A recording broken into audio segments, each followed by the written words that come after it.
അത് കിസ് ചെയ്തുകൊണ്ട് ആർക്കും പ്രശ്നമൊന്നുമില്ലല്ലോ. പരസ്യപ്പെടുത്തി എന്തോ പ്രശ്നം എന്തുവാ? സമര രീതികൾ പല വിധത്തിലുണ്ട്. ഇപ്പം ഞാൻ ആർത്തവത്തിന്റെ രക്തം എക്സിബിറ്റ് ചെയ്തെന്ന് പറഞ്ഞാൽ അതിൻ്റെ ഒരു സമര രീതിയായിട്ടാണ് ഞാൻ അത് കാണുന്നത്. അത് അന്ധവിശ്വാസത്തിന്റെ കാര്യമാണ്. സയന്റിഫിക് ടെമ്പർ ഇല്ലാതെ ആൾക്കാർ ഇപ്പം നിങ്ങൾ ഒരു ഏലസ് എവിടെയെങ്കിലും പൂജിച്ച് ഇത് മാറ്റാന്നൊക്കെ പറഞ്ഞാൽ ആൾക്കാർ അതിന്റെ പുറകെ പോകൂലേ? അപ്പം നിങ്ങൾ നോക്കിക്കൊണ്ടിരിക്കുന്ന ആൾക്കാർക്ക് ഒരു മിഡിൽ ഫിംഗർ നിങ്ങളെ ഞങ്ങൾ കൺസിഡർ ചെയ്യുന്നില്ല എന്നുള്ളൊരു മീനിങ് വരാൻ വേണ്ടിയിട്ട്.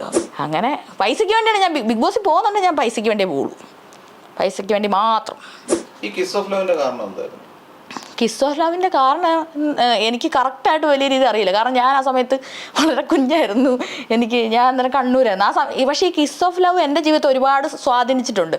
ഈ കിസ് ഓഫ് ലവ് നടക്കുന്ന സമയത്ത് 2015 ആ കാലഘട്ടത്തിൽ ഞാൻ ഇരിട്ടിയിൽ MG കോളേജിൽ ഡിഗ്രി പഠിച്ചുകൊണ്ടിരിക്കുക, ഫസ്റ്റ് ഇയറോ സെക്കൻഡ് ഇയറോ. അപ്പം ഞാൻ ആ സമയത്ത് നമ്മുടെ കോളേജിൽ ഭയങ്കര SFI കാരിയായിരുന്നു ഞാൻ.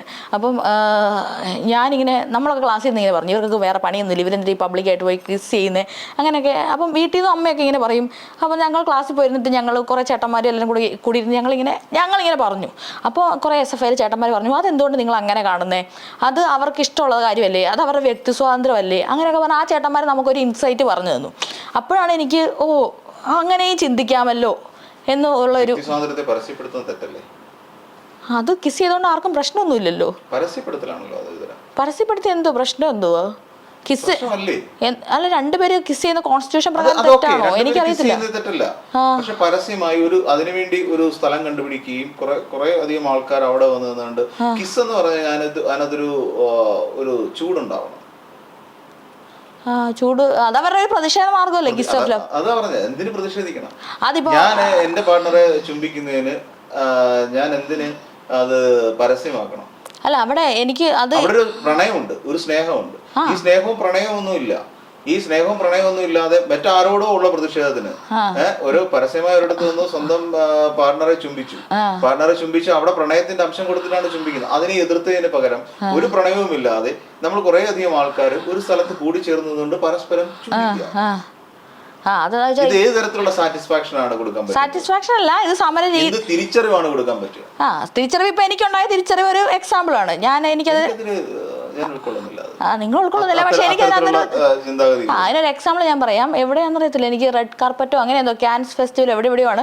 അവിടെ എവിടെയോ ഒരു പെൺകുട്ടി ടോപ്ലെസ് ആയിട്ട് വന്ന് പ്രതിഷേധം ചെയ്തായിരുന്നു. ഒരു ഉക്രൈനിലെ മറ്റേ പൊട്ടാൾക്കാരെല്ലാം കൂടെ അവിടുത്തെ ആൾക്കാരെല്ലാം റേപ്പ് ചെയ്യുന്നു പറഞ്ഞിട്ട് ഒരു പെൺകുട്ടി വന്നിട്ട് സ്റ്റോപ്പ് വാർ എന്നൊക്കെ പറഞ്ഞ് എഴുതിയിട്ട് നഗ്നയായി വന്നിട്ട് അതിനകത്തേക്ക് ഓടി കയറുകയാണ് ചെയ്തേ. അപ്പം നമുക്ക് ചോദിക്കാൻ വേണമെങ്കിൽ ഈ നഗ്നത എന്ന് പറയുമ്പോൾ കുളിക്കുമ്പോൾ ഡ്രസ്സ് ഊരിയിട്ട് നമുക്ക് കുളിക്കാനുള്ള നഗ്നതയല്ലേ, അതെന്തിനാ കൊണ്ട് എക്സിബിറ്റ് ചെയ്യുന്നത്? ഇതൊരു പ്രദർശന രീതിയാണോ അല്ലെങ്കിൽ ഇതൊരു സമര രീതിയാണെന്ന്? സമര രീതികൾ പല വിധത്തിലുണ്ട്. ഇപ്പം ഞാൻ ആർത്തവത്തിന്റെ രക്തം എക്സിബിറ്റ് ചെയ്തെന്ന് പറഞ്ഞാൽ അതിൻ്റെ ഒരു സമര രീതിയായിട്ടാണ് ഞാൻ അത് കാണുന്നത്. ഞാൻ പറഞ്ഞില്ല, അത് ഇന്റൻഷനലി ചെയ്തതെന്ന്. സമര രീതി നമുക്ക് ഇഷ്ടമുള്ള രീതി നമുക്ക് ഫോളോ ചെയ്യാം. നമുക്കത് പ്രൊട്ടസ്റ്റ് എന്ന് പറയുന്നത് നമുക്കത് സമൂഹത്തിന് ചിലപ്പോൾ ഉൾക്കൊള്ളാൻ പറ്റില്ല. അപ്പോഴേ അതിനകത്തേക്ക് ആ ശ്രദ്ധ കേന്ദ്രീകരിക്കാൻ പറ്റത്തുള്ളൂ. ഇപ്പം കിസ് ഓഫ് ലവ്, അവിടെ കിസ് ഓഫ് ലവ് ഒരുപാട് വിമർശനങ്ങൾ ഞാൻ ഈ പറഞ്ഞ പോലുള്ള നിരവധി വിമർശനങ്ങൾ അതിനെതിരെ ഉണ്ടായിട്ടുണ്ട്. അതാ പറഞ്ഞത്, അത് സമൂഹത്തിന് അക്സെപ്റ്റ്. ഇപ്പൊ ഒത്തിരി പേർക്ക് ഇപ്പം കിസ് ഓഫ് ലവ് കണ്ടോണ്ടിരിക്കുമ്പോൾ എനിക്ക് തന്നെ ഒരുമാതിരി എനിക്ക് അങ്ങനെ എന്തോ ഒരു ഫീൽ. പക്ഷെ നമുക്ക് ആ ഒരു ഫീൽ നമുക്കുണ്ടാവും. പക്ഷെ നമ്മൾ വിചാരിക്കണം, നമ്മൾ ആ ഫീൽ ഉണ്ടെന്ന് വെച്ചാൽ നമ്മൾ എന്തിനാ അതിനെ തടയാൻ പോകണം? അവരെന്തെങ്കിലും അവിടെ കിടന്ന് കാണിക്കട്ടെ, അത് അവർക്ക് ഇഷ്ടമുള്ള കാര്യം, അവരുടെ പ്രൊട്ടസ്റ്റ് രീതി.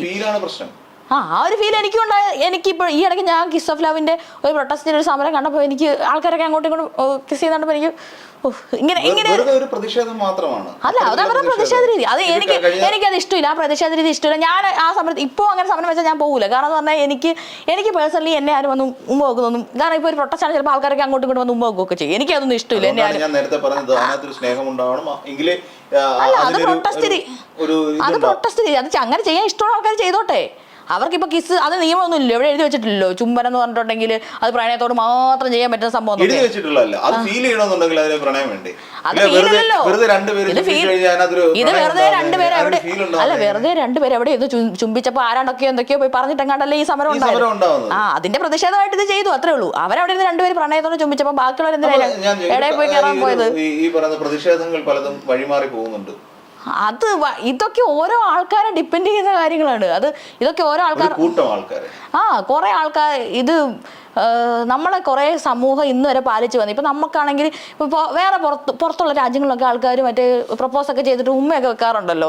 അതൊക്കെ കാണുമ്പോൾ നമുക്ക് എന്തെങ്കിലും തോന്നുന്നുണ്ടോ? അല്ലെങ്കിൽ പുറത്ത് പോയി കഴിഞ്ഞാൽ നമുക്കതൊന്നും തോന്നത്തില്ലല്ലോ. പക്ഷെ ഇവിടെ നമ്മൾ പഠിച്ചു വെച്ചെന്ന് പറഞ്ഞാൽ കിസ് എന്ന് പറയുമ്പോൾ എന്താ ബെഡ്റൂമിൽ മാത്രം ഇന്ന് ചെയ്യേണ്ട ഒരു സംഭവമാണെന്നാണ് നമ്മൾ പഠിച്ചു വെച്ചേക്കുന്നത്. നമ്മുടെ മനസ്സിൽ അങ്ങനെ അത് തന്നെ മനസ്സിലാവും. നമ്മുടെ ട്രഡീഷണൽ ആയിട്ടുള്ള കുറെ മൂല്യങ്ങളെ നമ്മളെടുത്ത് കളയല്ലേ അപ്പോൾ ചെയ്യുന്നത്? എനിക്ക് അങ്ങനെയൊന്നും തോന്നില്ല. ട്രഡീഷണൽ മൂല്യങ്ങൾ ഇപ്പൊ സമര രീതി ഏത് രീതി വേണമെങ്കിലും നമുക്ക് ഞങ്ങളൊക്കെ ഉണ്ടായിരുന്നു. വാളണ്ടിയേഴ്സ് ആയിരുന്നു അതിന്റെ ആർപ്പവാർത്തവും. അത്തരത്തിലുള്ള സമരമുറകൾ എന്ത് സന്ദേശമാണ് കൊടുക്കുന്നത്? അല്ല, ആർപ്പവാർത്തവത്തിന്റെ കമ്മിറ്റി രൂപീകരിക്കുമ്പോൾ തന്നെ ഭയങ്കര പ്രശ്നങ്ങളുണ്ടായിരുന്നു. കാരണം ആ പേരിട്ടപ്പോൾ തന്നെ ആൾക്കാർക്ക് ഭയങ്കര പ്രശ്നമായിരുന്നു. കുറെ പേരൊക്കെ ആ കമ്മിറ്റിയിൽ നിന്ന് ഇറങ്ങിപ്പോയി. ആർപ്പവാർത്തവം, ഈ പേര് വേണ്ട, വേറെ പേര് മാറ്റുന്നത്. അപ്പോൾ ആർത്തവം എന്നുള്ള പേര് തന്നെ ഭയങ്കര മടിയായിരുന്നു ആ കാലത്ത് പറയാൻ വേണ്ടി. പക്ഷെ ഇപ്പൊ ആർത്തവം എന്ന് പറയാൻ ആർക്കെങ്കിലും പേടിയുണ്ടോ, മടിയുണ്ടോ? അതൊക്കെ ഓരോ കാലത്ത് സാമൂഹ്യ മാറ്റങ്ങൾ ഉണ്ടായി. അത് വിമർശിക്കട്ടെ, വിമർശിക്കുന്നതുകൊണ്ട് നമുക്കൊരു കുഴപ്പമില്ല. വിമർശനം എന്താണല്ലോ, അറ്റാക്ക് ചെയ്യാതിരുന്നാൽ മതി. ഒരു കാര്യത്തെപ്പറ്റി നമുക്ക് വിമർശിക്കാം. ഇപ്പോൾ നമ്മൾ സ്റ്റേജ് ഡിസൈന് പ്രശ്നമുണ്ട്, കുറേ ആൾക്കാർ പറയുന്ന പ്രശ്നമുണ്ട്, കുറേ ആൾക്കാർ പറയുന്ന പ്രശ്നമില്ല. അതിൽ വിമർശനം ഉണ്ടാവും. ആൾക്കാരുടെ അങ്ങോട്ടും ഇങ്ങോട്ടുള്ള വാഗ്വാദങ്ങൾ കേൾക്കുക, വേണ്ട ആൾക്കാർ വേണ്ടത് ഉൾക്കൊള്ളുക. പക്ഷേ എന്ന് കരുതി ആ സംഭവം അത് ചെയ്ത ആൾക്കാരെ പോയി തല്ലുവോ അവരെ പോയി കൊല്ലുവോ ഒക്കെ ചെയ്തിട്ടുണ്ടെങ്കിൽ, അല്ലെങ്കിൽ ഈ ചെയ്ത ആൾക്കാർ മറ്റേ പിന്നെ ഇങ്ങനെ ചെയ്യരുതെന്ന് പറയുന്ന ആൾക്കാരെ പോയി തല്ലുവോ കൊല്ലുവോ ഒക്കെ ചെയ്യുകയാണെങ്കിൽ അത് പാടില്ല. വിമർശനം വാക്കുകൊണ്ട് ആശയങ്ങൾ കൊണ്ട് വിമർശനം ഒരു കുഴപ്പമില്ല. അതൊക്കെ നമ്മുടെ സമൂഹത്തിൻ്റെ പുരോഗതിക്ക് വേണ്ട കാര്യമാണ്. വിമർശനം, അങ്ങോട്ടും ഇങ്ങോട്ടുള്ള ഡിസ്കഷൻ, അതെല്ലാം നമുക്ക് വേണ്ട കാര്യമാണ്. പ്രതിഷേധങ്ങൾ എന്താ നിങ്ങൾ പറയുന്ന വഴി തന്നെ പ്രതിഷേധം നടത്തണോ?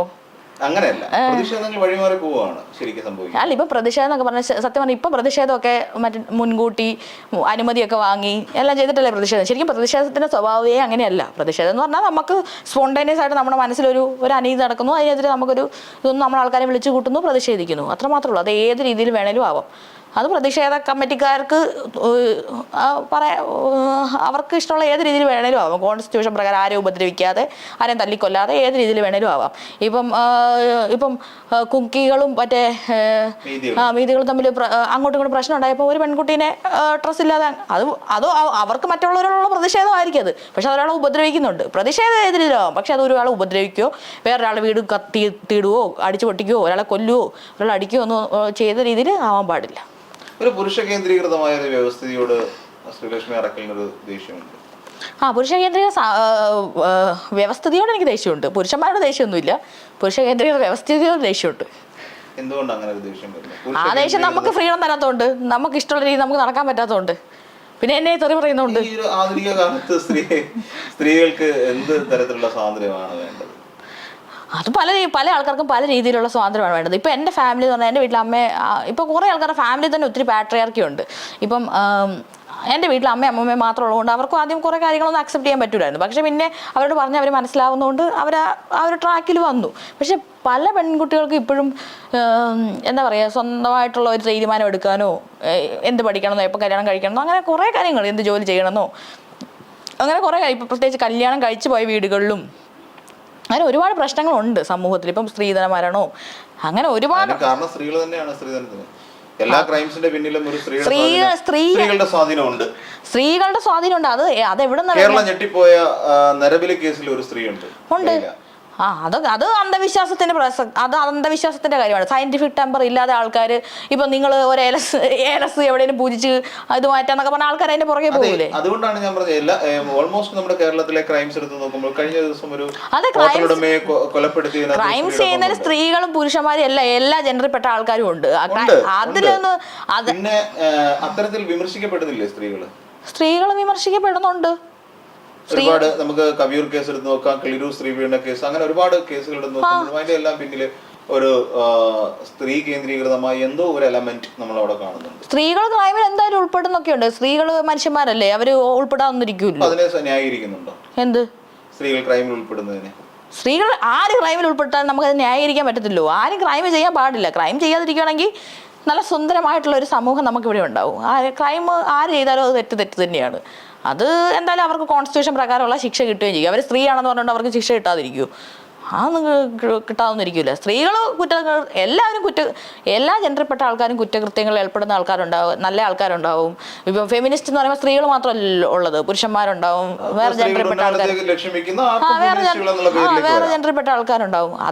ഇതെല്ലാം ഓരോ മനുഷ്യന്മാരുമായി ബന്ധപ്പെട്ട അവരുടെ മൂല്യങ്ങളുമായി ബന്ധപ്പെട്ട അവർ ഏത് രീതിയിൽ പൈസ ഉണ്ടാക്കും, അവർ ചെയ്യുന്ന ബിസിനസ്, അവരുടെ എത്തിക്സ്, ഇതൊക്കെ ഒക്കെ ബന്ധപ്പെട്ട കാര്യങ്ങളാണ്. നേരത്തെ പറയാൻ സ്ത്രീധന പീഡനത്തിൽ തന്നെ ആദ്യം സ്ത്രീധനം ചോദിക്കുന്ന അവിടുത്തെ അമ്മയായിരിക്കും. അത് ഇപ്പൊ നമുക്ക് ജനറലൈസ് ചെയ്യാം. ചില സ്ഥലത്ത് അമ്മയായിരിക്കും, ചില സ്ഥലത്ത് അച്ഛനായിരിക്കും, ചില സ്ഥലത്ത് അമ്മാവനായിരിക്കും, അങ്ങനെ നമുക്ക് പറയാൻ പറ്റും. അതിന്റെ പിന്നിൽ ഒരു ചില വ്യവസ്ഥിതികൾ നമ്മുടെ സമൂഹത്തിലൂടെ ഇഴകിച്ചേരുന്നതുകൊണ്ടാണ് ഈ പറഞ്ഞ സ്ത്രീധനമായിരുന്നാലും കൊലപാതകങ്ങളായിരുന്നാലും ഒക്കെ അതിന്റെ പിന്നാലെ നടന്നു വരുന്നത്. അതെ അതെ അതെ. തീർത്തും വ്യക്തിപരമായ മറ്റൊരു ചോദ്യത്തിലേക്ക്, ഒരുപാട് സ്വഭാവ സവിശേഷതകൾ എല്ലാ മനുഷ്യരിലും ഉണ്ട്. എല്ലാ മനുഷ്യരും ഇപ്പൊ എന്നെ സംബന്ധിച്ചിടത്തോളം എനിക്കും ഉണ്ട് എന്റേതായ ചില സ്വഭാവ സവിശേഷതകൾ. ഒരു ആത്മവിമർശനം നടത്തുമ്പോൾ എന്റെ ജീവിതത്തിൽ നിന്ന് അല്ലെങ്കിൽ എന്റെ മാറ്റപ്പെടേണ്ട ഒരു ക്യാരക്ടർ ഇതാണ് എന്ന് എപ്പോഴെങ്കിലും ഐഡന്റിഫൈ ചെയ്യാൻ ശ്രീലക്ഷ്മി തയ്യാറായിട്ടുണ്ടോ? ഉണ്ട്. എനിക്ക് കുറേ മിസ്റ്റേക്കുകളൊക്കെ ഉണ്ട്. എൻ്റെ ഏറ്റവും വലിയ മിസ്റ്റേക്ക് എന്ന് പറഞ്ഞാൽ ഞാൻ ഒരു കാര്യത്തെ പറ്റി ചിന്തിക്കൂല, എടുത്തിയാടും. പെട്ടെന്നൊരു കാര്യം കേട്ടാൽ അതിനെതിരെ പ്രതികരിക്കും. പെട്ടെന്ന് എല്ലാം സ്പോണ്ടേനിയസ് ആയിട്ട് ചെയ്യണം. ഇപ്പോൾ എല്ലാവരും ഒരു എക്സാമ്പിൾ പറയുകയാണ്, യൂട്യൂബ് വീഡിയോ വെച്ച് പൈസ ഉണ്ടാക്കിക്കൂടെ, അല്ലെങ്കിൽ ഫേസ്ബുക്ക് വീഡിയോ വെച്ച് പൈസ ഉണ്ടാക്കിക്കൂടെ. ഞാൻ ഇങ്ങനെ ഒന്ന് പ്ലാൻ ചെയ്യുന്ന പരിപാടി അങ്ങനെ ഭയങ്കര കുറവാണ്. എല്ലാം പെട്ടെന്ന്, ഇപ്പോൾ ഒരു കാര്യം കിട്ടും, പെട്ടെന്ന് പ്രതികരിക്കണം, എല്ലാം പെട്ടെന്ന്. അത് എന്നെ കുറേ അപകടങ്ങളിലൊക്കെ കൊണ്ട് ചാടിച്ചിട്ടുണ്ട്. അവർ പെട്ടെന്ന് ഫ്രണ്ട്ഷിപ്പ് ഉണ്ടാക്കുക, ചില ആൾക്കാരെ പെട്ടെന്ന് വിശ്വസിക്കുക, അങ്ങനത്തെ ഒക്കെ കാര്യങ്ങൾ. പെട്ടെന്നുള്ള എടുത്തിയാട്ടം, ഒരു ചിന്ത കുറച്ച് കുറവാണ്. പെട്ടെന്ന് എന്താ പറയുക, പെട്ടെന്നുള്ളൊരു ആ സാധനം അതുണ്ട് ഭയങ്കരമായിട്ട്. പിന്നെ എല്ലാവരോടും പറയുന്ന കാര്യമാണ് ഞാൻ സംസാരിക്കുമ്പോഴുള്ള ടോണ്. ഞാൻ സംസാരിക്കുമ്പം ഞാൻ വെറുതെ സംസാരിച്ചാൽ തന്നെ അത് ദേഷ്യപ്പെടുന്ന ടോണാണ്. വെറുതെ സംസാരിച്ചാൽ എനിക്കറിയത്തില്ല എന്താന്ന്. ഞാൻ വെറുതെ സംസാരിച്ചാൽ തന്നെ ആൾക്കാർ പറയും എന്തിനാ ഇങ്ങനെ കലി കയറുന്നത്. എൻ്റെ ടോണാ അത്, ഇതെൻ്റെ ടോണാ. ഞാൻ ഇങ്ങനെയാണ് സംസാരിക്കുന്നത്. ഇതിൻ്റെ ടോണാ അത് ആ സെയിം തന്നെ. പക്ഷെ ഞാനെന്ന് പറഞ്ഞാൽ എനിക്കങ്ങനെ ഒരു സോഫ്റ്റ് ആയിട്ട് സംസാരിക്കാൻ കുറച്ച് അറിയില്ല. പക്ഷെ ഞാനിത് ക്ലാസ് എടുക്കാൻ പോകുമ്പോൾ പിള്ളേരുടെ അടുത്തെത്തുമ്പം പിള്ളേർക്ക് ഞാൻ എന്ത് പറഞ്ഞാലും ഒരു പേടിയില്ല. പിള്ളേരെല്ലാം എൻ്റെ തലയിൽ കയറി നിറങ്ങും. അതായത് എന്നോടൊന്ന് കമ്പനി ആയി കഴിഞ്ഞാൽ പിന്നെ അവർക്ക് എൻ്റെ ടോൺ മനസ്സിലായി കഴിഞ്ഞാൽ പിന്നെ കുഴപ്പമൊന്നുമില്ല. ചീത്ത വിളിക്കുന്ന പ്രേക്ഷകർ ഒരു പക്ഷേ ഇത് കണ്ടോണ്ടിരിക്കുവായിരിക്കും, അപ്പൊ ഇതിന്റെ ഇടയിൽ വന്ന് ചീത്ത വിളിക്കും. അവർക്ക് എന്താ ചീത്ത വിളിക്കണ്ട, വേറെ കുറെ ഫ്രസ്ട്രേഷൻ ഒക്കെ കാണും ചിലപ്പോൾ. വേണമെങ്കിൽ ശ്രീലക്ഷ്മിയോട് അത്രയ്ക്ക് ഫ്രസ്ട്രേഷൻ തോന്നാൻ എന്തായിരിക്കും കാരണം? ശ്രീലക്ഷ്മി ചിന്തിച്ചു നോക്കുമ്പോൾ ഞാൻ നേരത്തെ ഞാൻ ആത്മപരിശോധന നടത്തുക എന്ന് പറയില്ല. നമ്മള് ഒരാൾ എന്നെ അമിതമായി ചീത്ത വിളിക്കുന്നു, ഒരു സമൂഹം എന്നെ കുറ്റപ്പെടുത്തുന്നു, ചീത്ത വിളിക്കുന്നു. ആ സമയത്ത് ഞാൻ ആത്മപരിശോധന നടത്തും, എന്തുകൊണ്ട് ഇവരിങ്ങനെ ചെയ്യുന്നു. തിരുത്തലിന് തയ്യാറാവും. ഞാൻ തിരുത്തലിന് തയ്യാറാവുന്നില്ല, അത് അവരുടെ കുഴപ്പമാണ്. എന്നെ ചീത്ത വിളിക്കുന്ന എന്റെ സമൂഹത്തെ മുഴുവൻ കുറ്റപ്പെടുത്തും. ഇല്ല, ചീത്ത വിളിക്കുന്നവരെ കുറ്റപ്പെടുത്തും. എന്തിന്? അവര് ചീത്ത വിളിക്കുന്നുണ്ട്. അവർക്ക് ചീത്ത വിളിക്കേണ്ട ആവശ്യമില്ല. എന്താ ഇങ്ങനെ എഴുതാലോ, ഈ സ്ത്രീ പറയുന്നത് ശരിയില്ല, ഈ സ്ത്രീ അങ്ങനെയൊക്കെ എഴുതാലോ. അതിന് പകരം ഇവളാരാ, മറ്റേ മോളെ മറിച്ച മോളെ നിന്റെ അവിടെ ഇത് അങ്ങനെ എഴുതേണ്ട കാര്യമില്ലല്ലോ. അതൊരു പക്ഷേ സമൂഹത്തിന്റെ ഒരു വൈകല്യമുള്ള ഒരു സമൂഹമായിക്കൂടി. അതിനെല്ലാരും കുറ്റം പറയണോ? എല്ലാരും കുറ്റം പറയുന്നില്ലല്ലോ, അങ്ങനെ ചെയ്യുന്ന ആൾക്കാരല്ലേ കുറ്റം പറയുന്നുള്ളൂ. സമൂഹത്തിൽ അത്ര അതൊരു വൈകല്യമാണ്. ഈ പറയുന്ന പോലെ ദോഷൈക ദൃക്കുകൾ എന്ന് നമ്മൾ പറയുന്ന ഒരു വിഭാഗത്തിൽപ്പെടുന്ന ആൾക്കാരാണ് അത്തരത്തിലുള്ള കമന്റുമായിട്ട് രംഗത്തേക്ക് വരുന്നത്. അവരോടൊക്കെ എന്താ പറയാനുള്ളത് ശരിക്കും?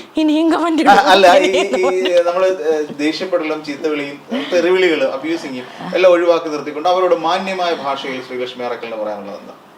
മാന്യമായ ഭാഷ എന്താ, എനിക്കൊന്നും പറയാനില്ല. അവർക്ക് ഏതെങ്കിലും കുറേ ആൾക്കാർ ഇതുപോലെ തന്നെ മോശമായിട്ട് വിചാരിച്ച ആൾക്കാർ പിന്നെ എന്നോട് കമ്പനി ആയി കഴിഞ്ഞപ്പം പിന്നെ എന്താ പറയുക, അയ്യോ ഇത്ര പാവമായിരുന്നെന്ന് വിചാരിച്ചിട്ടുണ്ടോ? നിങ്ങൾക്ക് ഈ ഓൺലൈനിലൊന്നും ഇരുന്ന് കണ്ടിട്ടുണ്ടെങ്കിൽ ഒരാളുടെ സ്വഭാവം മനസ്സിലാവത്തില്ല. ഓൺലൈനിൽ ഇരുന്നുകൊണ്ട് ഒരാൾക്കും ഒരാളുടെ സ്വഭാവം മനസ്സിലാക്കാൻ വേണ്ടി പറ്റത്തില്ല.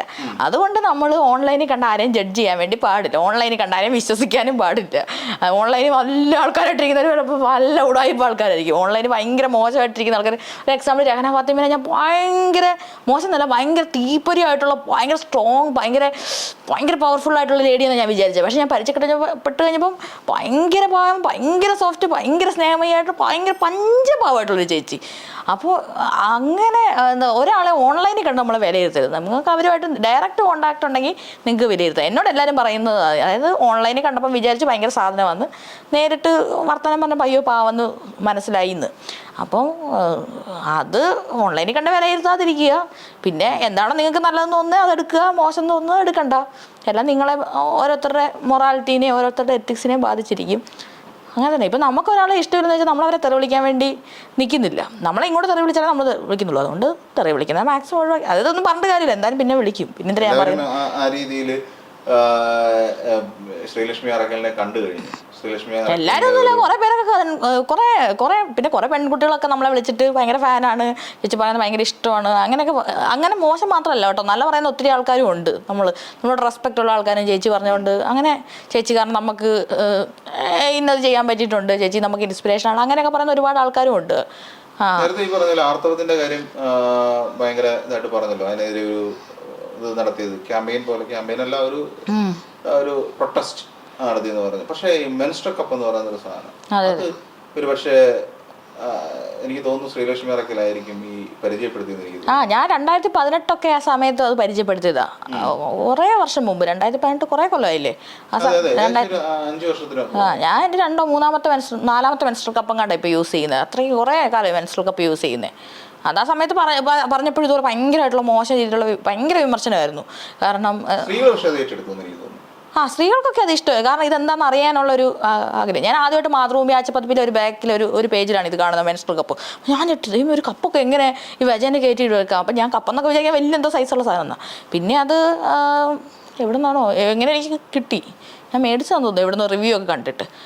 അങ്ങനെ പിന്നെ അത് യൂസ് ചെയ്തപ്പോൾ എനിക്ക് നല്ലതാന്ന് തോന്നി. അങ്ങനെ പിന്നെ എനിക്ക് ഞാൻ പറഞ്ഞില്ലേ, അറിയാത്ത സാധനങ്ങളോ അത് 2018 22-23 വയസ്സ്. ആ സമയത്ത് എന്താ അതിനെ പറ്റി അറിയാവുന്ന കാര്യങ്ങൾ പറഞ്ഞു കൊടുത്തു, അത്രേ ഉള്ളൂ. അതെനിക്ക് ചെറുപ്പം തൊട്ടേ ധൈര്യമുണ്ട്. ഇപ്പം എൻ്റെ വീട്ടിൽ ഞാൻ മാത്രമേ ഒറ്റ കൊച്ചല്ലേ, അപ്പം അതുകൊണ്ട് എൻ്റെ അമ്മ ചെറുപ്പം തൊട്ട് എന്നെ റേഷൻ കടയിലും വിടും. ആ സമയത്ത് എല്ലായിടത്തും ഞാൻ പോകും ഒറ്റയ്ക്ക്, എവിടെ വേണേലും പോവും, അതൊന്നും കുഴപ്പമൊന്നുമില്ല. ആ ധൈര്യം പണ്ട് തൊട്ടേ ഉള്ളൂ. എൻ്റെ അമ്മ ഭയങ്കര ഈ സത്യം പറഞ്ഞിട്ടുണ്ടെങ്കിൽ എൻ്റെ ഈ സ്വഭാവത്തിന് കുറേ ക്രെഡിറ്റ് എൻ്റെ അമ്മയ്ക്കാണ്. അമ്മേനെ വെച്ച് നോക്കുമ്പോൾ എൻ്റെ അമ്മ പണ്ട് എപ്പോഴും പറയും, നീ ഇത്രയും പേടിത്തോണ്ടേ നീ എൻ്റെ വയറ്റിൽ തന്നെയാണ് ഉണ്ടായത്. കാരണം എനിക്ക് ഭയങ്കര പേടിയാണ് പല കാര്യങ്ങളും. എൻ്റെ അമ്മ പാമ്പിനെ തല്ലിക്കൊല്ലും, എനിക്ക് പാമ്പെന്നൊക്കെ പറഞ്ഞാൽ ഭയങ്കര പേടിയാണ്. എൻ്റെ അമ്മ പെയിൻ്റ് അടിക്കും, ഒരു സോക്കോൾഡ് ആണുങ്ങൾ ചെയ്യുന്ന എല്ലാ കാര്യങ്ങളും എൻ്റെ അമ്മ ചെയ്യും. എൻ്റെ വീടിൻ്റെ പെയിൻ്റൊക്കെ അടിക്കുന്ന വൈറ്റ് വാഷൊക്കെ അടിക്കുന്ന എൻ്റെ അമ്മ സ്വന്തമായിരുന്നു. എൻ്റെ അമ്മ എല്ലാ കാര്യം ചെയ്യും, റബ്ബർ വെട്ടും, അത് ഇത് എല്ലാ കാര്യം ചെയ്യും, A to Z കാര്യങ്ങൾ ചെയ്യും. അപ്പൊ അമ്മ ഭയങ്കര ബോൾഡാ. അമ്മയുടെ സത്യം പറഞ്ഞ കഴിവിന്റെ ഒരു 5% പോലും എനിക്കില്ല. പക്ഷേ സോഷ്യൽ മീഡിയ ഇപ്പോഴല്ലേ ഉള്ളത്. ആ കാലത്ത് സോഷ്യൽ മീഡിയ കൊണ്ട് അമ്മയൊക്കെ ഹിറ്റായിരുന്നു. അതുപോലെ അമ്മ വിളിക്കുന്ന തറിയിട്ടൊന്നും 7 ഞാൻ തറി വിളിക്കൂല.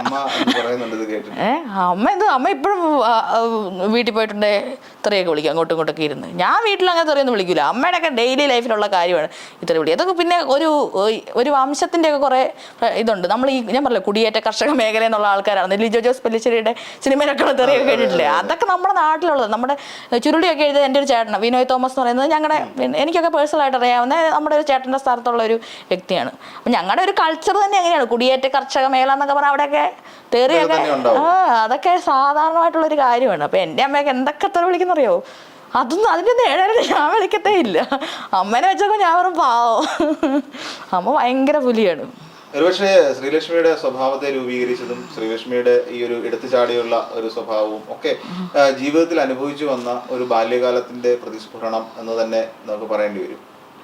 അത് എല്ലാ മനുഷ്യരും അങ്ങനെയാണല്ലോ. എല്ലാ മനുഷ്യന്മാരും അവരുടെ ജെനറ്റിക്സിന്റെ കുറച്ച് ഇൻഫ്ലുവൻസ് ഉണ്ടാവും, സർക്കംസ്റ്റാൻസിന്റെ സറൗണ്ടിങ്സിന്റെ ഒക്കെ കുറെ ഇൻഫ്ലുവൻസ് ഉണ്ടാവും. മറ്റൊരു ചോദ്യം കൂടി, വളരെ വ്യക്തിപരമാണ്. ടാറ്റു എന്താണ് ഉദ്ദേശിക്കുന്നത്? ടാറ്റു കണ്ടിരുന്നു, അത് വളരെ മനോഹരമായിട്ടുണ്ട്. എന്തുകൊണ്ടാണ് അങ്ങനെ ഒരു ടാറ്റു സെലക്ട് ചെയ്തത്? എനിക്ക് ടാറ്റു അടിക്കാൻ ഒരു ആഗ്രഹം വന്നു. അപ്പം എനിക്ക് ആരും ചെയ്യാത്തൊരു ഡിസൈൻ വേണമെന്ന് ആഗ്രഹം ഉണ്ടായിരുന്നു. അധികം കേരളത്തിൽ ആരും ചെയ്യാത്തൊരു ഡിസൈൻ. പിന്നെ അത് നമ്മുടെ വ്യക്തിത്വത്തിൻ്റെ ഒരു പ്രതിഫലനം ആവണമെന്നും ഉണ്ടായിരുന്നു. അപ്പോൾ അങ്ങനെ നോക്കുമ്പോഴത്തേക്കും എൻ്റെ ടാറ്റു ഇപ്പോൾ പക്ഷേ ഫെയ്ഡായി പോയി. അപ്പം ഞാനൊരു യൂട്രസ്, പിന്നെ അതിനകത്തൊരു മിഡിൽ ഫിംഗർ വെച്ചിട്ട് ആണുള്ളത്. അതായത് പിന്നെ അതിനകത്തൊരു കണ്ണുണ്ട്. ഈ കണ്ണ് അയാൾ കൂട്ടിച്ചേർത്തതാണ്, ടാറ്റു ആർട്ടിസ്റ്റ് കൂട്ടിച്ചേർത്തതാണ്. പിന്നെ not your body not your business എന്നുണ്ട്. അതായത് സ്ത്രീകളെ എപ്പോഴും നമ്മൾ മോശക്കാരിയായി ചിത്രീകരിക്കാൻ വേണ്ടി അവരുടെ സെക്സ് ലൈഫുമായി ബന്ധപ്പെടുത്തിയാണ് മോശക്കാരിയെ ചിത്രീകരിക്കുന്നത്. എന്തുണ്ടെങ്കിലും അവരുടെ സെക്ഷൽ അവയവങ്ങളുമായിട്ടൊക്കെ ബന്ധപ്പെടുത്തിയാണ് ചെയ്യുന്നത്. അല്ലെങ്കിൽ അവരുടെ യൂട്രസ് വജൈനൊക്കെ ആയിട്ട് ബന്ധപ്പെടുത്തിയാണ് അവരെ അബ്യൂസ് ചെയ്യുന്നത്. അപ്പം നിങ്ങൾ ഈ not your body not your business എന്നാൽ ഇത് എൻ്റെ ബോഡിയാണ്, അത് നിങ്ങൾ ആരും ഇതിനെപ്പറ്റി ഒന്നും ബേജാറാവേണ്ട കാര്യമില്ല. അപ്പം നിങ്ങൾ നോക്കിക്കൊണ്ടിരിക്കുന്ന ആൾക്കാർക്ക് ഒരു മിഡിൽ ഫിംഗർ, നിങ്ങളെ ഒന്നും ഞങ്ങൾ കൺസിഡർ ചെയ്യുന്നില്ല എന്നുള്ളൊരു മീനിങ് വരാൻ വേണ്ടിയിട്ട്. പിന്നെ അതിനകത്തൊരു കണ്ണിൻ്റെ പടം ടാറ്റു ആർട്ടിസ്റ്റ് വരച്ചതാണ്. അപ്പോൾ അയാൾ പറഞ്ഞതാണ്. അപ്പോൾ അത് വരച്ചു കഴിഞ്ഞപ്പോൾ എനിക്ക് തോന്നി, അതായത് എല്ലാവരും എപ്പോഴും സ്ത്രീകളുടെ വജൈന, യൂട്രസ്, സെക്സ് ലൈഫിലേക്ക് നോക്കിക്കൊണ്ടിരിക്കുന്നു, അതിനെതിരെയുള്ളൊരു പ്രതിഷേധം. പിന്നെ ഫെമിനിച്ചി എന്ന് എഴുതിയിട്ടുണ്ട്. ഫെമിനിച്ചി എന്ന് പറയാൻ അത് ഫെമിനിസ്റ്റുകളെ കളിയാക്കുന്നുണ്ട്. എല്ലാവരും ഫെമിനിസ്റ്റ് എന്നുള്ള ഫെമിനിച്ചി എന്ന് വിളിച്ച് കളിയാക്കാറില്ല. അപ്പോൾ കളിയാക്കുന്നതുകൊണ്ട് അതിവിടെ എഴുതി വെച്ചു. പിന്നെ ഇത് ഈ എന്താ പറയുക, ഈ വജൈന യൂട്രസിൻ്റെ ആരും അങ്ങനെ പച്ച കുത്താൻ ചാൻസ് ഇല്ല. ടാറ്റു അടിക്കാൻ ഭയങ്കര വിരളോ, ചാൻസ് അങ്ങനെ ഇല്ലല്ലോ. അത്ര കുറച്ച് ധൈര്യമുള്ള ആൾക്കാരല്ലേ അത് അടിക്കത്തുള്ളൂ. പൊതുജനത്തോട് വിളിച്ച് പറയുന്നതാണ്. അതെ അതെ, അങ്ങനെ ആ ധൈര്യം എനിക്ക് അങ്ങനെ പ്രശ്നമൊന്നുമില്ല. സത്യം പറഞ്ഞാൽ എനിക്ക് ഇവിടെ കുത്താനായിരുന്നു ഇഷ്ടം. പിന്നെ ഇത് ഞാൻ സ്കൂളിൽ പഠിപ്പിക്കാൻ പോകുമ്പോഴേ ഇത് സ്കൂളുകാർക്ക് എത്രത്തോളം അക്സെപ്റ്റ് ചെയ്യാൻ പറ്റുള്ളൂ. ഇപ്പൊ നമുക്ക് നേരത്തെ പറഞ്ഞല്ലോ, നമുക്ക് അത് നമുക്ക് എനിക്കിവിടെ കൊടുത്താൽ താല്പര്യമുണ്ട്. പക്ഷെ നമുക്ക് ജീവിക്കണമല്ലോ, വരുമാനം, നമുക്കൊരു പാഷനുണ്ട്. അപ്പൊ അതവർ സമ്മതിക്കും. ചിലപ്പോൾ ഈ കാരണം കൊണ്ട് മാത്രം എൻ്റെ ജോലി പോവുക. സാമൂഹ്യ പ്രതിബദ്ധി അല്ല, അതെനിക്ക് ജീവിക്കാൻ വേണ്ടിയുള്ള എൻ്റെ ഫുഡ് കഴിക്കാനുള്ള മാർഗം, ഫുഡ് കഴിക്കാൻ എൻ്റെ പാഷൻ, അത് ചെയ്യാൻ വേണ്ടി. ഇല്ല, കള്ളക്കടത്ത് ചെയ്യത്തില്ല. അതുകൊണ്ട് ഇവിടെയുള്ള സാധനം ഇങ്ങോട്ടേക്ക് മാറ്റി ഇതാവുമ്പോൾ ബ്ലൗസ് വെച്ച് കവർ ചെയ്യും. ബാക്കിയുള്ള ഇപ്പം എനിക്ക് ഈ ഇൻ്റർവ്യൂ വന്നപ്പോൾ എനിക്കിത് ഇട്ടിട്ട് വരാം സ്ലീവ്ലെസ്. IFFK പോകുമ്പോഴും അതുപോലെ ഞാൻ സ്ലീവ്ലെസ് ഇട്ട് പോകുന്ന സ്ഥലങ്ങളിൽ എനിക്കിത് കാണിക്കാൻ വേണ്ടി പറ്റും, അല്ലെങ്കിൽ ഫോട്ടോ എടുത്ത് കാണിക്കാൻ പറ്റും. ക്ലാസ്സിൽ പോകുമ്പം എനിക്ക് ക്ലാസ്സിലെ പിള്ളേർ, എൻ്റെ ട്യൂഷൻ പിള്ളേരൊക്കെ ഇതൊക്കെ കണ്ടിട്ട് ഇത് ബയോളജി പഠിച്ച സാധനമല്ലേ എന്നൊക്കെ പറഞ്ഞ് ഇങ്ങനെ ടീച്ചർ ഇത് ഞങ്ങൾ പഠിച്ചിട്ടുണ്ടെന്നൊക്കെ പറഞ്ഞ് പറയാറൊക്കെ ഉണ്ട്, അല്ലെങ്കിൽ ഇതെന്താണെന്നൊക്കെ ചോദിക്കാറൊക്കെ ഉണ്ട് പിള്ളേർ. അപ്പോൾ പിള്ളേരോട് അവർക്ക് വേണ്ട രീതിയിലൊക്കെ എക്സ്പ്ലെയിൻ ചെയ്ത് കൊടുക്കും, ട്യൂഷൻ പിള്ളേർക്കൊക്കെ. പക്ഷേ സ്കൂളിലൊക്കെ പോകുമ്പോൾ അവർക്കിതൊന്നും അക്സെപ്റ്റബിൾ അല്ലാത്തതുകൊണ്ട് ഇവിടെ കുത്തുന്നതിന് പകരം ഇവിടെ കുത്തിയത് അതിലേക്ക് മാറ്റി. നമുക്ക് ജീവിക്കാൻ കൂടെ വേണമല്ലോ, സ്കൂളിൽ നമ്മളെ ഇത് കാരണം ഇനി പറഞ്ഞു വിടരുതല്ലോ എന്ന് വിചാരിച്ച്. ഇതിനും ഒരുപാട് വിമർശനങ്ങൾ പിന്നീട് കേൾക്കേണ്ടി വന്നിട്ടില്ലേ എവിടെന്നെങ്കിലും? അതുകൊണ്ടാണ് സോഷ്യൽ മീഡിയയിൽ ഇതൊരു വീഡിയോ ആയിട്ടുണ്ടാവും. ഇതിലൊരു ആർട്ടിക്കിളൊക്കെ വന്നിട്ടുണ്ട്. അഴിമുഖം എന്ന് പറയുന്ന ചാനലിനകത്ത് ഇത് ഒരു ആർട്ടിക്കിളൊക്കെ വന്നിട്ടുണ്ട്. ഇത് അതുകൊണ്ടാണ് not your body not your business ആയിരിക്കുന്നത്. നിങ്ങളുടെ കയ്യല്ലല്ലോ, പിന്നെ എന്തിനാ നിങ്ങൾ വിമർശിക്കുന്നത്? എൻ്റെ കൈ എനിക്കിഷ്ടമുള്ളത് ഞാൻ ചെയ്യും. ആ വിമർശനങ്ങൾക്ക് മറുപടി കൊടുത്തിരുന്നോ? ഇതിൽ തന്നെ വിമർശനമുണ്ട് എങ്കിൽ പോലും പിന്നീട് ഉയർന്നു വന്ന വിമർശനങ്ങൾക്ക് എല്ലാം തിരിച്ച് മറുപടി കൊടുക്കാൻ കഴിയുന്നു? ഇല്ല, വിമർശനത്തിനൊക്കെ ഞാൻ എന്തിനാ മറുപടി കൊടുക്കുന്നത്? അങ്ങനെ അതിന് മാത്രം സമയം ഉണ്ടാവുള്ളൂ. പിന്നെ എൻ്റെ കാര്യമൊന്നും നടക്കൂല. എനിക്ക് വേറെ എന്തൊക്കെ കാര്യങ്ങൾ ചെയ്യാനുണ്ട്. എൻ്റെ സബ്ജക്റ്റ് ഫിസിക്സ് ആയതുകൊണ്ട് എനിക്ക് 1 മണിക്കൂർ പഠിപ്പിക്കണമെങ്കിൽ ഒരു 2 മണിക്കൂർ ഇന്ന് റെഫർ ചെയ്യണം. എനിക്ക് അതിനാണ് ഞാൻ ഏറ്റവും കൂടുതൽ സമയം കളയുന്നതല്ല, സമയം ചിലവാക്കുന്നത്. പിന്നെ ഞാൻ എമ്മണ്ട് പഠിച്ചുകൊണ്ടിരിക്കുകയാണ്. അപ്പോൾ എനിക്ക് എൻ്റെ തീസിസ് വർക്കും അങ്ങനെ ഒരുപാട് എനിക്ക് പഠിക്കും. ഞാൻ പഠിത്തത്തിലാണ് കൂടുതൽ കോൺസെൻട്രേറ്റ് ചെയ്യുന്നത്, പഠിത്തം, വായന. അപ്പോൾ ഞാൻ അതിലാണ് കൂടുതൽ കോൺസെൻട്രേറ്റ് ചെയ്യുന്നത്. അതാണ് എൻ്റെ വരുമാന മാർഗം, പഠിപ്പിക്കലാണ്. അപ്പം ഫിസിക്സ് ആയതുകൊണ്ട് വെറുതെ പോയി ക്ലാസ് എടുക്കാൻ പറ്റില്ല. നമ്മൾ +1 +2 ആണ്. അപ്പോൾ നല്ലപോലെ റെഫർ ചെയ്തിട്ടേ പോകാൻ പറ്റുള്ളൂ. അപ്പോൾ അതൊക്കെയാണ്. പിന്നെ സമയം കിട്ടുമ്പോൾ ഫേസ്ബുക്കിലും ഇവിടെയൊക്കെ പോസ്റ്റ് ഇടും. വിമർശനത്തിന് മറുപടി പറയാൻ സമയമില്ല. പിന്നെ ഞാൻ ഒറ്റയ്ക്ക് ജീവിക്കുന്ന ആളാണ്. സ്വന്തമായി ഫുഡ് ഉണ്ടാക്കണം, തുണി അലക്കണം, വീടടിച്ച് വരണം, എല്ലാ കാര്യവും ചെയ്യുകയും വേണം. അപ്പോൾ എല്ലാം കൂടെ ചെയ്യാൻ വേണ്ടി സമയമില്ല. അതുകൊണ്ട് വിമർശനത്തിന് മറുപടി കൊടുത്തോണ്ടിരിക്കാൻ സമയമില്ല. അതുകൊണ്ടാണ് മറുപടി കൊടുക്കാത്തത്. ഒരു കാര്യം കൂടെ ചോദിച്ചോട്ടെ, മലയാളത്തിൽ ഏറ്റവും കൂടുതൽ സെലിബ്രേറ്റ് ചെയ്യപ്പെട്ട ഒരു ഷോ ആണ് ബിഗ് ബോസ്. ഒരുപാട് താരങ്ങളെ സൃഷ്ടിച്ചെടുത്ത ഒരു സാധനമാണ്. ഒരുപാട് എനിക്ക് തോന്നുന്നില്ല ഈ ഒരു ക്യാരക്ടർ വെച്ചിട്ട് ബിഗ് ബോസിൽ സർവൈവ് ചെയ്യുന്നെങ്കിലും അങ്ങനെ ഒരു അവസരം വന്നിട്ടുണ്ടോ? ഇനി വരാൻ സാധ്യതയുണ്ടോ? വന്നാൽ എന്തായിരിക്കും റെസ്പോൺസ്? ബിഗ് ബോസ് സീസൺ 2 തൊട്ട് കുറെ സീസൺ 2, 3 ഒക്കെ എൻ്റെ പേരിങ്ങനെ ഉണ്ടായിരുന്നതാണ് പ്രഡിക്ഷൻ ലിസ്റ്റിൽ. അപ്പം ഞാൻ വിചാരിച്ചു എന്നെ വിളിക്കുമെന്ന്. പിന്നെ കഴിഞ്ഞ പ്രാവശ്യം വിളിച്ചു. അതായത് ഈ അഖിൽ മാരാറിൻ്റെ ഒക്കെ സീസണിൽ ഇപ്പം കഴിഞ്ഞ സീസണിൽ ആദ്യമല്ലേ വിളിച്ചേ, ഈ വൈൽഡ് കാർഡ് എൻട്രിയുടെ സമയത്ത് അനു ജോസഫ് കയറുന്നതിന് മുമ്പ് എന്നെ വിളിച്ചു. എന്നിട്ട് ഇങ്ങനെ പോകാൻ താല്പര്യമുണ്ടോ എന്നൊക്കെ പറഞ്ഞു. അപ്പോൾ ആ ഷോ കുറച്ച് ഡൗൺ ആയിട്ടിരിക്കുന്ന ഒരു സമയമായിരുന്നു. TRP ഒക്കെ ഭയങ്കര കുറവായിരുന്നു. അപ്പോൾ അവർ ഇങ്ങനെ വിളിച്ചിട്ട് ചോദിച്ചു ഇങ്ങനെ വരാൻ താല്പര്യമുണ്ടോന്ന്. അപ്പം എനിക്ക് കുറച്ച് പ്രൊജക്റ്റൊക്കെ എഴുതാനുള്ള സമയമായിരുന്നു. അപ്പം ഞാൻ പറഞ്ഞാൽ എനിക്ക് താല്പര്യമുണ്ടെന്ന് പറഞ്ഞു. അങ്ങനെ അവർ പറഞ്ഞ ഷോയൊക്കെ കാണണമെന്ന്. ഞാൻ ഷോ കാണണമെന്ന് ആദ്യം കണ്ടിട്ട് നിർത്തിയതാണ്, പിന്നെ ഇൻട്രസ്റ്റിംഗ് അല്ലാത്തതുകൊണ്ട്.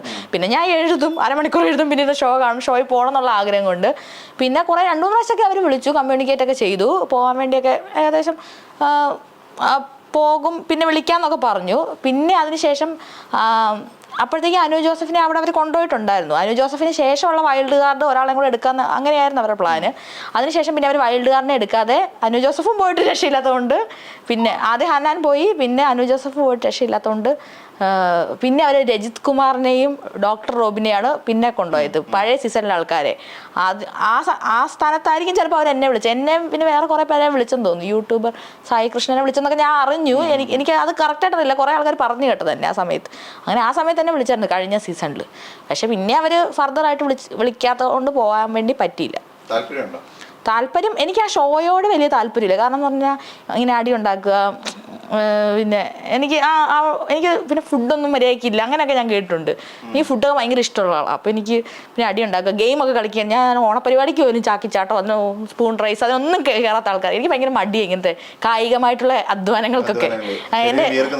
എനിക്കത് ഇഷ്ടമില്ല. അപ്പോൾ എനിക്ക് അങ്ങനത്തെ അതിനൊന്നും, പിന്നെ എനിക്ക് ഈ ബുദ്ധിപരമായ ഗെയിം അങ്ങനെയൊന്നും എനിക്കറിയില്ല. ഞാൻ അവിടെ പോയാലും പെട്ടെന്ന് ഇറങ്ങിപ്പോരും. അതുകൊണ്ട് എനിക്ക് ആ ഗെയിമിനോട് വലിയ താല്പര്യമൊന്നുമില്ല. പക്ഷേ പൈസ ഉണ്ടാക്കാമല്ലോ അതിനകത്ത് പോയിട്ടുണ്ടെങ്കിൽ, ആ ഒരു കാര്യം കൊണ്ട് ഫെയിമൊന്നും എനിക്ക് ഫെയിമിനോട് വലിയ താല്പര്യമില്ല.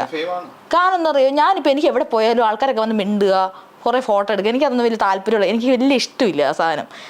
കാരണം എനിക്കത് ഭയങ്കര ഇറിറ്റേറ്റിംഗ്, പ്രൈവസീനെ ബ്രേക്ക് ചെയ്യുന്നത് എനിക്കത് അങ്ങനെ തോന്നുന്നു. പിന്നെ എന്താ വെച്ചാൽ എനിക്കാണെങ്കിൽ ഞാനാണെങ്കിൽ ബസ്സിലും ട്രെയിനിലും ഒക്കെ പോകുന്ന ആളാണ്. അപ്പോൾ എനിക്കാണെങ്കിൽ അങ്ങനെയൊക്കെ നടക്കാൻ എനിക്കിഷ്ടം, കുറച്ചുകൂടെ നോർമലായിട്ട്. എനിക്ക് ഒത്തിരി അങ്ങനെ അങ്ങനെ നടക്കാൻ ഇഷ്ടമാണ്. അപ്പോൾ ഞാനിങ്ങനെ എപ്പോഴും വിചാരിക്കും, ഇങ്ങനെ ബിഗ് ബോസിലൊക്കെ പോയിട്ടുണ്ടെങ്കിൽ ബസ്സിലൊക്കെ കയറി പോകാൻ പറ്റത്തില്ല, ബസ്സിലൊക്കെ കയറുമ്പോൾ എല്ലാവരും നോക്കത്തില്ലേ, അങ്ങനെയൊക്കെ ഞാൻ വിചാരിക്കും.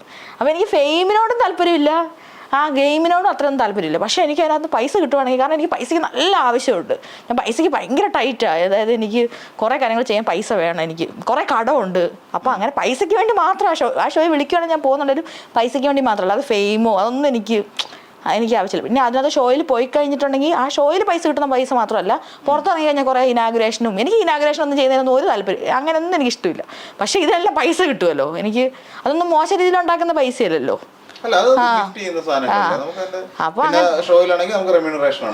എനിക്കിപ്പോ പൈസ ഉള്ള ഒരാളാണ്, ഞാൻ ഒരിക്കലും ആ ഷോയിൽ പോകാൻ വേണ്ടി എൻ്റെ ഒരു സ്വഭാവത്തെ താല്പര്യപ്പെടുള്ളൂ. പക്ഷെ അതിനകത്തൊരു നല്ല പൈസ കിട്ടുന്നതുകൊണ്ട് പൈസയ്ക്ക് വേണ്ടി ഞാൻ പോകും. പക്ഷെ ഒരാൾ എനിക്ക് പൈസ തന്നൊരു കാര്യം ചെയ്യണം എന്ന് പറഞ്ഞിട്ടുണ്ടെങ്കിൽ ഞാൻ എന്നെ കൊണ്ട് പറ്റുന്ന രീതിയിലൊക്കെ ചെയ്യും. അതുകൊണ്ട് പക്ഷേ അത് ഈ പൈസ മറ്റൊരു തരത്തിലൊരു സോഷ്യൽ സർവീസിന് വേണ്ടി യൂസ് ചെയ്യുന്നുണ്ടോ? പിന്നെ അതുകൊണ്ടല്ലേ എൻ്റെ പൈസ, ഈ സത്യം പറഞ്ഞാൽ ഞാൻ ഉണ്ടാക്കുന്ന പൈസ ഒന്നും എൻ്റെ കയ്യിലല്ല, അതെല്ലാം വേറെ കുറേ ആൾക്കാർ ഇപ്പം എക്സാമിന് ഫീസില്ലെന്ന് പറഞ്ഞിട്ടുണ്ടെങ്കിൽ അവർ കൊണ്ടേ കൊടുക്കും. സത്യം പറഞ്ഞാൽ എൻ്റെ പൈസ ഞാനല്ല ഉപയോഗിക്കുന്നത്. എനിക്ക് കിട്ടുന്ന പൈസ മൊത്തം കുറേ ആൾക്കാർക്ക് ഞാൻ എന്താ പറയുക, ഇങ്ങനെ കുറേ എനിക്ക് കിട്ടുന്ന പൈസ മൊത്തം എനിക്ക് കിട്ടുന്ന പൈസ എൻ്റെ കയ്യിൽ പൈസ ഉണ്ടെങ്കിൽ ഞാൻ അത് ആർക്കെങ്കിലുമൊക്കെ ഇങ്ങനെ കൊടുക്കും. അതെന്നാ അതിൽ എനിക്ക് എൻ്റെ കയ്യിൽ ഇപ്പോൾ ഒരു 5000 അല്ലെങ്കിൽ ഒരു എൻ്റെ കയ്യിൽ വലിയ പൈസ ഒന്നും ഉണ്ടല്ലോ, ഒരു 10000 കൂടുതൽ പൈസ ഒരിക്കലും എൻ്റെ കയ്യിൽ ഉണ്ടാവത്തില്ല. ഒരു 10,000 അല്ലെങ്കിൽ 12,000 രൂപയൊക്കെ എൻ്റെ കയ്യിൽ കിട്ടണം. അതെങ്ങനെയെങ്കിലും എനിക്കൊരു 2000 രൂപ ആക്കണം, എന്നാലും എനിക്ക് മനസ്സമാധാനം ഉള്ളൂ. അങ്ങനത്തെ ഒരു ക്യാരക്ടറാണ് എൻ്റെ. എനിക്കറിയത്തില്ല എന്താന്ന്. എനിക്ക് എൻ്റെ കയ്യിൽ ഇപ്പോൾ ഒരു പൈസ വന്നിട്ടുണ്ടെങ്കിൽ ഞാനത് എൻ്റെ കൂടെ നടക്കുന്ന പിള്ളേർക്കൊക്കെ ഞാൻ എവിടെ പോയാൽ ഇപ്പം ചിലവും എല്ലാം ഞാൻ ചെയ്യുന്നത്, ട്രെയിൻ ടിക്കറ്റ് അതുപോലെ എവിടെ പോയാലും ഞാൻ എല്ലാ പൈസ ചിലവ് മൊത്തം ഞാൻ എടുക്കുക. അത് പല കാര്യങ്ങൾക്ക് വേണ്ടി, ആർട്ടിസ്റ്റിക് ആയിട്ടുള്ള രീതിയിൽ എക്സ്പ്രസ് ചെയ്യാനും അങ്ങനെ ഒരുപാട് രീതിയിൽ പൈസ ഞാൻ എൻ്റെ കയ്യിലുണ്ടെങ്കിൽ ഞാൻ പൈസ ഇറക്കും. എനിക്ക് പൈസ അങ്ങനെ ഇറക്കുന്നതിനോട് മടിയില്ല. പിന്നെ കുറച്ച് കഴിഞ്ഞ് ഞാൻ ബുദ്ധിമുട്ടി ഇങ്ങനെ അയ്യോ എൻ്റെ പൈസ തീർന്നതെന്ന് പറഞ്ഞ് ഇനി എന്ത് ചെയ്യുമെന്ന് പറഞ്ഞ് ഇങ്ങനെ ഇരിക്കുകയും ചെയ്യും. അങ്ങനെ പൈസയ്ക്ക് വേണ്ടിയാണ് ഞാൻ ബിഗ് ബോസിൽ പോകുന്നുണ്ടെങ്കിൽ ഞാൻ പൈസയ്ക്ക് വേണ്ടിയേ പോകുള്ളൂ, പൈസയ്ക്ക് വേണ്ടി മാത്രം. ആ ഷോയോട് എനിക്ക് വലിയ താല്പര്യമൊന്നുമില്ല. എന്തായിരുന്നാലും വളരെ സുദീർഘമായി പോയി സംഭാഷണം എന്ന് എനിക്ക് തോന്നി. കുഴപ്പമില്ലായിരുന്നു. എനിക്ക് കുറച്ച് കാര്യങ്ങൾ എൻ്റെ മനസ്സിലുണ്ടായിരുന്ന കുറേയധികം തെറ്റിദ്ധാരണകൾ കൂടി തിരുത്താൻ കഴിഞ്ഞു. എന്തായാലും ഇത്രയും നേരം എന്നോടൊപ്പം ഇവിടെ വന്നിരുന്ന് അല്പസമയം ഞങ്ങളോട് സംസാരിച്ച് വളരെയധികം നന്ദി. നമുക്ക് വീണ്ടും താങ്ക് യു. ഓക്കെ.